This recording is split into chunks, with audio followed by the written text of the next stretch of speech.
Bonjour et bienvenue au sommaire de ce 11e numéro. Un tour de piste sur glace à bord de la Mini Cooper de Jean-Philippe Dérault, triple champion du Trophée Andros. Une interview exclusive de Patrick Tambay aux abords du circuit du Castellet. Un bilan sur les courses historiques avec Jean-Luc Gambina d'AVHS et un tournage dans les coulisses de l'émission Automoto en compagnie de Thomas Sisley, alias Largowicz. On va rien lâcher, on va se battre sur chaque essai, sur chaque manche, sur chaque finale pour marquer un maximum de points jusqu'au bout de la saison.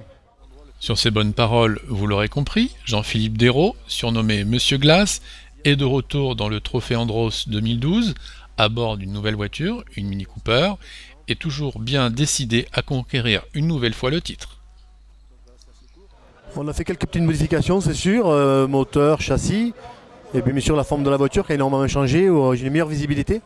Dans la Mini on voit très bien, ça c'est important pour bien voir les virages, les épingles, etc. pour les trajectoires. Donc voilà, l'équipe Saint-Eloc a bien travaillé, toute l'équipe technique a fait encore évoluer légèrement l'auto dans le bon sens, donc c'est très bien. Ouais. Ma stratégie c'est de gagner le Trophée Andros pour une 4e fois, mais bon, il peut tout arriver, on peut avoir des problèmes techniques, on peut s'accrocher, il peut y avoir... c'est de plus en plus dur parce que j'ai toujours ce laisse de 40 kg qui me gêne, qu'on m'a attribué à cause de mes victoires répétitives. Donc plus le lest qu'on prend sur chaque victoire tous les week-ends, jusqu'à 60 kg. Cette année en plus on limitait les pneus à 6 au lieu de 8. Ça va pas dans mon sens de pilotage où j'ai quand même tendance à glisser beaucoup plus que les autres pilotes et à user bien sûr beaucoup plus les pneus. Donc je suis obligé de ralentir énormément mon rythme et de conduire un peu différemment. C'est un peu dommage parce que j'aimais bien le trophée dans le sens où on pouvait vraiment attaquer à outrance. Et quand ça passait, ça faisait des super temps, comme je sais faire. Et là, bon, il faut changer un peu son style de pilotage, il faut conserver les pneus, être un peu plus à conserver les pneumatiques, et ça c'est un peu dommage, je trouve. Le niveau du Trophée Andros c'est exceptionnellement haut. Même les pilotes qui roulent depuis des années ont des bonnes voitures, donc ils sont très proches, on a pu le voir encore aujourd'hui. Donc ça va être, tous les ans c'est de plus en plus dur. La ténacité de notre champion a d'autant plus de mérite qu'elle n'est pas officiellement soutenue par Mini BMW France, mais par simplement un réseau de concessionnaires. Et ça fait vraiment plaisir de voir que les concessionnaires BMW Mini se passionnent pour le sport automobile. Ils ont bien sûr conscience, et surtout Roland Pelleras, que c'est important pour l'image de leur concession, pour l'image de leur marque, de montrer qu'ils sont dans le haut niveau du sport automobile, mais national également, parce qu'ils sont en France. Donc voilà, et puis ça passionne aussi leurs clients, qui sont en grand nombre sur les circuits pour venir nous voir. Donc tout ça crée une dynamique, une convivialité avec les clients. On n'est pas que venez chez nous, on va vous vendre des voitures. On se retrouve le week-end à voir leur voiture participer à des courses sous une tente, boire un coup, déjeuner ensemble, tout ça. Ça crée une convivialité, je crois, qui est importante pour la communication, mais aussi pour la vente, pour le relationnel avec les clients. Bonjour, nous sommes aujourd'hui au World Series de Renault, donc sur le circuit Paul Ricard, donc au Castellet. Nous sommes avec Patrick Tambay. Donc Patrick, bonjour. On aurait aimé savoir un petit peu votre historique donc de pilote. Ça risque d'être assez long. Premier pilote Renault Elf du circuit Paul Ricard, 2 saisons avec Renault, ensuite 2 années en Formule 1 en 84 et 85 avec Renault en Formule 1, et j'ai fait ma carrière en démarrant d'ici. Ensuite Formule Renault 2 ans, Formule 2 3 ans et Formule 1 presque une dizaine d'années, Can-Am pendant 2 ans. J'ai roulé pour McLaren, Renault et Ferrari. J'ai gagné 2 grands prix, une vingtaine de podiums, des Paris-Dakar. Voilà, une passion depuis 40 ans indéfectible. Ça aurait pu en 84 être formidable, mais on a eu quelques soucis de gestion de la réglementation sur le plan de la consommation d'essence, mais une belle période de ma vie. En pole position au Grand Prix de France en 84 avec la Renault, je termine 2e, c'était le temps fort de ma carrière avec Renault. Et votre avis donc sur les courses qui se sont déroulées donc pendant ces 2 jours de World Series? Le public de la région du circuit Paul Ricard a été sevré, interdit de circuit pendant 10 ans.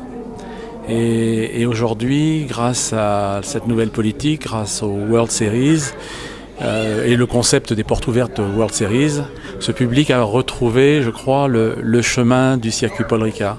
Ça prend un peu de temps pour retrouver ses habitudes. Une génération a perdu ses repères et les a retrouvés ce week-end, je crois, au circuit. Il a découvert des installations extraordinaires. La politique de porte ouverte à cela de bon que tout le monde a pu se déplacer sur l'ensemble du site et se rendre compte que bien c'était un merveilleux circuit Paul Ricard. Bien sûr, il n'est plus ce qu'il était il y a 40 ans.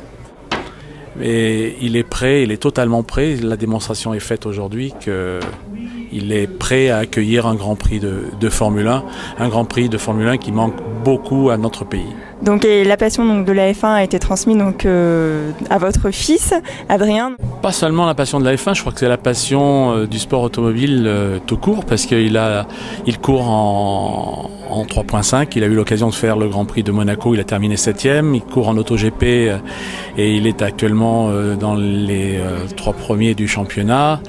Il a couru sur le trophée Andros cet hiver, il a gagné une des manches et il est le plus jeune vainqueur d'une manche du trophée Andros.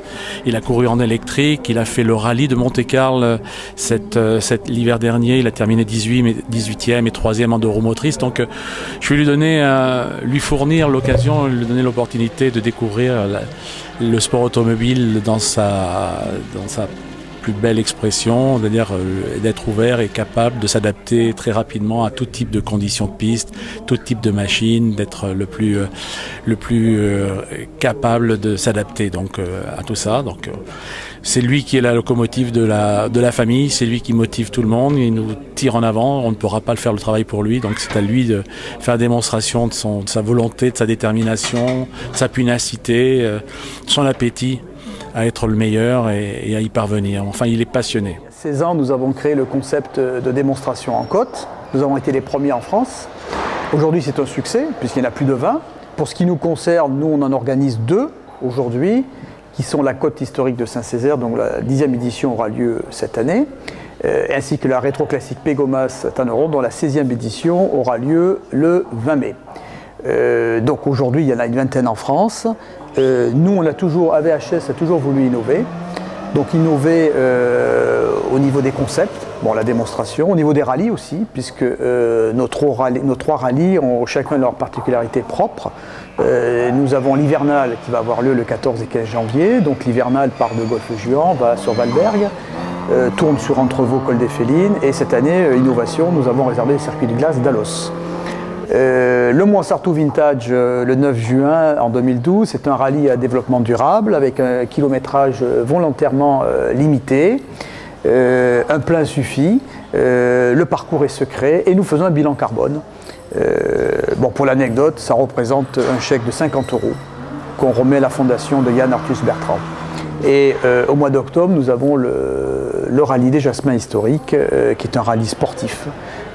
C'est un rallye sportif sur 500 km qui se déroule essentiellement dans les Alpes de Haute-Provence, avec des épreuves de régularité, particularité de nos manifestations, toujours sur route fermée. Alors, tout le monde peut participer, il faut être possesseur d'un véhicule historique, de 30 ans d'âge, ou d'un véhicule dit d'exception.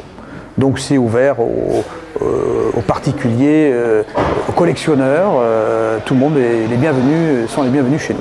Au niveau de la démonstration c'est une exhibition parade.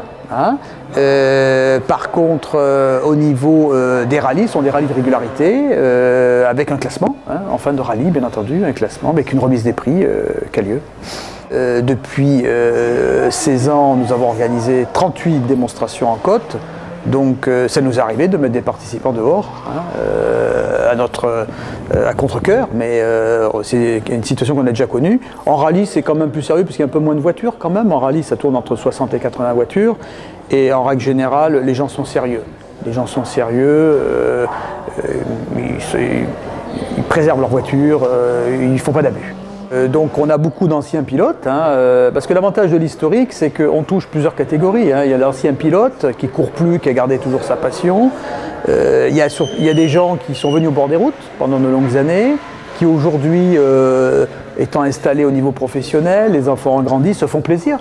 Ils achètent la voiture de leur rêve. Donc là c'est très vaste, ça peut passer d'une Dauphine 93 à une Mini Cooper en passant par l'Alpine A110.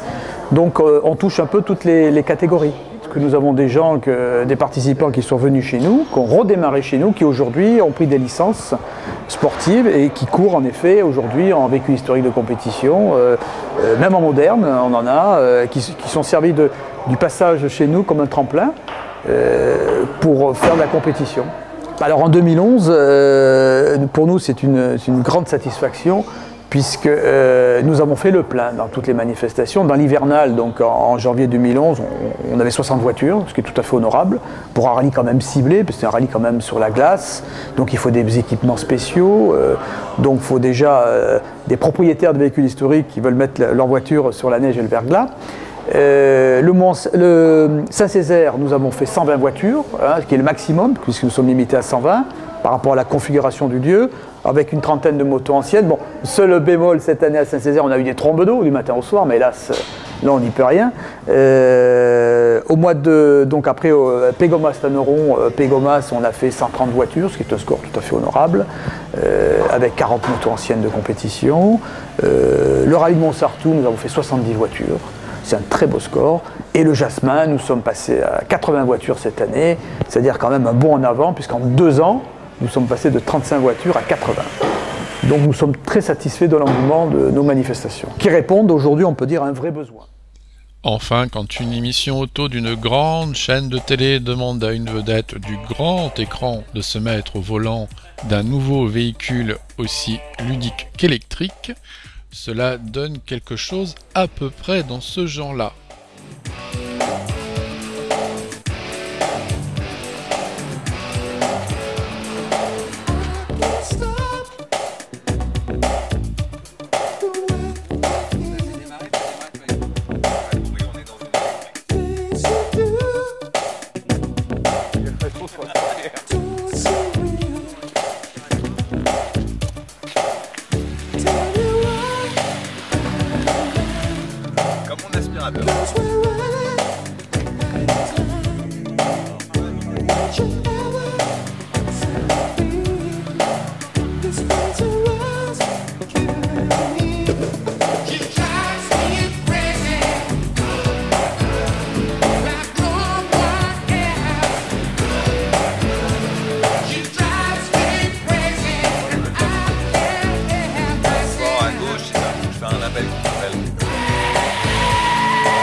Il faut avoir une vitesse de volant qui est beaucoup trop rapide, sinon là ça arrive plus rien. Il arrive.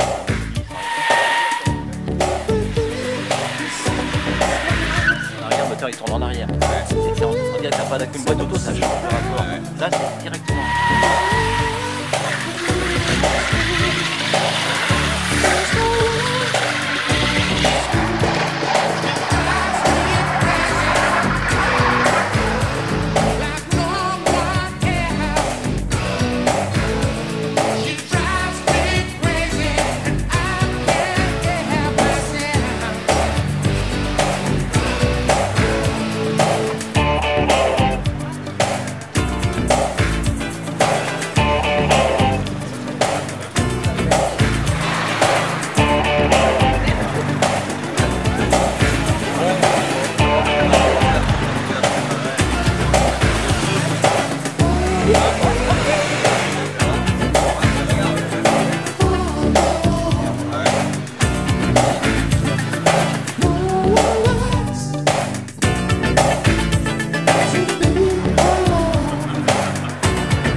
C'est ainsi que s'achève ce 11e numéro de RPM. Nous vous souhaitons de bonnes fêtes et laissons le mot de la fin à un Thomas Sisley apparemment très emballé par sa séance d'essai.